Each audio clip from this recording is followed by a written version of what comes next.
Hazır olmayanlar var. Birkaç dakika sonra yapalım. Birkaç dakika sonra başlayacakmış. Sen bende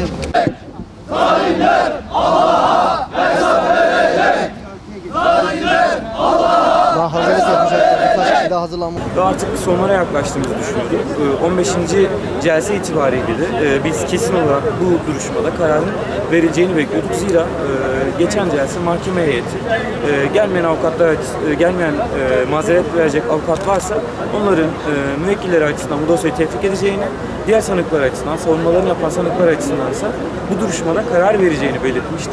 Fakat adeta ciddi bir işbirliği içerisinde neredeyse yarı sayıdaki avukat bu duruşmada mazeret göndererek, hukuki veya diğer sağlık sebeplerinden ötürü mazeretler göndererek duruşmayı kilitlediler. FG isimli bir suça sürüklenen çocuk da mahkemeye celse arasında yazmış olduğu bir dilekçede kendisine diğer sanıklar tarafından baskı yapıldığını, bu baskıda da avukatının duruşmaya katılmamasını sağlaması istendiğini belirtmişti. Mahkemede bunu duruşma zaptına yazdı. Görüldüğü üzere avukatlar arasında ciddi bir işbirliği var. Sanıklar da cezaevi içerisinde hala örgütsel işbirliğine devam ediyorlar ve diğer sanıkları baskı altına almaya çalışıyorlar. Açıkçası kararın referandumdan önce verilmemesi için uğraştıklarını düşünüyoruz. Fakat bunun kendilerine nasıl bir yarar sağlayacağını da henüz anlayabilmiş değiliz. Nasıl bir menfaat elde edecekler bunu da anlamış değiliz. Fakat ciddi anlamda dediğim gibi mahkemeyi kilitleme uğraşındalar. Çünkü yarı sayıdaki meslektaşımız duruşmaya katılmadı.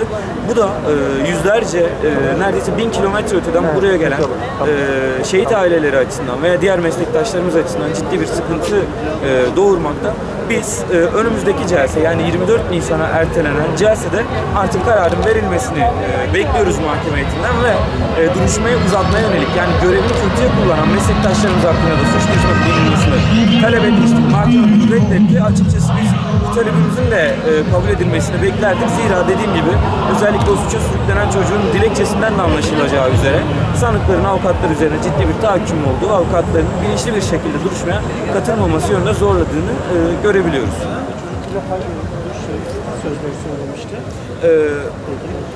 Bana cezaevinde diğer sanıklar avukatımı duruşmaya göndermememi istiyorlar. Fakat ben duruşmaya katılmak istiyorum. Avukatım da duruşmaya gelmesini isteyeceğim. Avukatım gelmese dahi ben hakkımda karar verilmesini istiyorum şeklinde yaklaşık 2 sayfalık bir dilekçe yazmıştı. Bu dilekçede özellikle bu cümleler mahkemenin de bizim de dikkatimizi çekmişti. Yani duruşmanın ertelenmesi adaleti geciktiriyor. Gerçi mutlak adalet Allah'ın katındadır. Ama bu dünyada da insanların adaletin bir nebze olsun gerçekleşmesi yönünde beklentileri var, temennileri var, dilekleri var. İnsanların adaletten güveni sarsılırsa toplumda kaos oluşur. Toplum, herkes kendi kendine adaletini gerçekleştirmeye çalışır. Bu da bütün toplumun zararınadır. Dileğimiz bir an önce